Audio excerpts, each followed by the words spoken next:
Clase número 1. Estructura de la materia. Bien, para comenzar con el estudio de cómo se repara un ordenador portátil, en qué consiste el funcionamiento de cada dispositivo y cada componente electrónico que constituyen las placas bases, se hace necesario primeramente pensar en qué es lo que hace diferente a cada componente o cada dispositivo.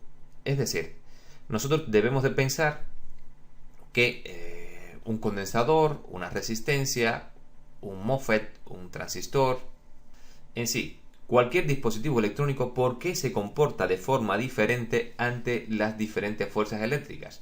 Porque puedo tener un condensador en paralelo con una resistencia y sin embargo los dos realizan funciones diferentes. Bien, todo esto viene dado porque la estructura molecular o la estructura atómica que lo forma están dispuestos de forma diferente y esto hace que su comportamiento también sea diferente. Entonces, para el estudio de todos estos componentes y dispositivos se hace necesario crearle al alumno una pequeña base teórica. Y cuando hablo de pequeña me refiero a que no nos vamos a extender mucho en ello.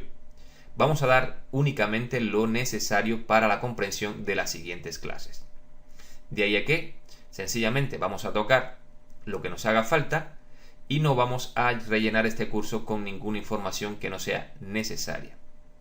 Aclaro que mientras más información y más conocimiento tiene un técnico que se dedica a reparar electrónica, más fácil le es la reparación. Por tanto, sé perfectamente bien que todo el mundo o muchas personas están en contra de la teoría, sin embargo la electrónica tiene algo que es importante que conozcan. La teoría y la práctica en la electrónica tienen que ir juntos, no podemos separarlas. Porque la práctica es muy importante cuando ya se tiene la teoría. A veces cuando no sabemos qué teoría soporta lo que estamos haciendo, sencillamente a lo mejor mañana necesitamos utilizar la misma herramienta y no sabemos hacerlo. De ahí a que, para no dar muchas vueltas, esta información que vamos a dar, repito, va a ser muy cortita, pero es base para la siguiente clase. Bien, comenzamos por la estructura de la materia, el átomo. Dice, toda la materia que conocemos, aproximadamente más de 100 sustancias, está constituida por moléculas y estas a su vez por átomos. Antes de seguir leyendo, vamos a hacer un paréntesis y vamos a ver un detalle. El detalle es el siguiente. Cualquier persona podría preguntarse, ¿cuántos o cuántas sustancias puedo encontrarme dentro de un ordenador portátil? Todo el mundo pensaría que el exceso es de silicio y, bueno, lo que hayan mezclado para crear los diferentes sustratos de tipo P y de tipo N. Pues, aparte de esos componentes, también encontramos el litio en las baterías, el berilio dentro de lo que es el arsenuro de galio dentro de los dispositivos ópticos, el cobre como conductor para crear las corrientes en los diferentes circuitos. Dentro de los circuitos o los VGA encontraremos plata y oro formando las pistas entre las diferentes estructuras que conforman estos circuitos. El estaño que podemos encontrarnos para sujetar las diferentes piezas a la placa. El plomo que antiguamente venía y que ya ahora está prohibido, etcétera, etcétera, etcétera. Es decir, esto que vemos aquí son todos los elementos químicos que existen en la naturaleza. La tabla periódica de los elementos. Y, como hemos visto, aparte de esto también existen más dentro de un ordenador portátil. Por ello, es que vamos a tocar esta estructura atómica de la que vamos a hablar ahora. Bien, los componentes más pequeños de cualquier sustancia son los átomos. Los físicos, para el estudio del átomo, han esbozado varios modelos.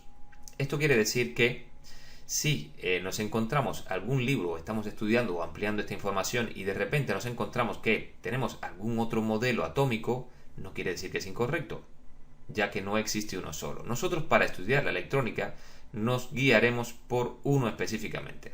Dice, para nuestra comprensión nos basta con el modelo atómico de Bohr.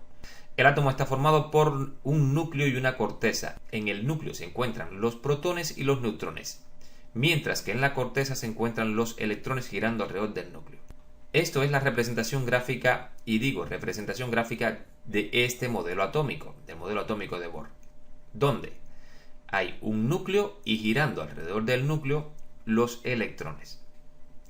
A modo de comprensión, aquí he dibujado el núcleo con los protones en rojo y los neutrones en azul, mientras que los electrones están en negro. Ahora bien, los protones poseen carga eléctrica positiva. Importante esta parte.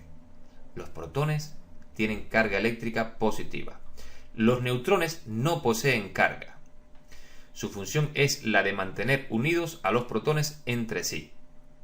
Es decir, esto que tenemos aquí es el núcleo atómico, se mantiene unidos los protones porque los neutrones los mantienen unidos.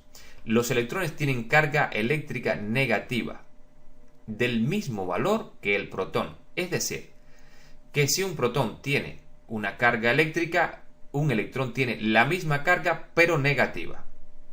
Por lo tanto, electrones y protones tienen cargas iguales pero de signo contrario.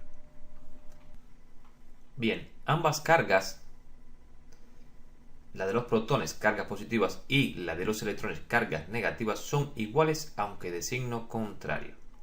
La carga del electrón es menos 1,6 por 10 a la menos 19 coulomb. La carga del protón es más 1,6 por 10 a la menos 19 coulomb. Como vemos, los dos números son iguales.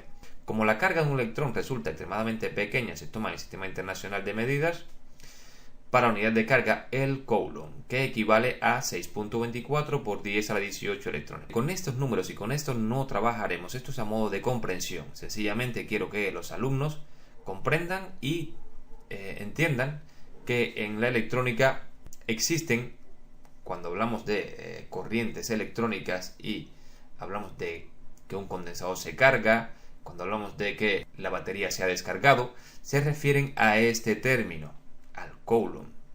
¿Ha perdido o ha ganado esto?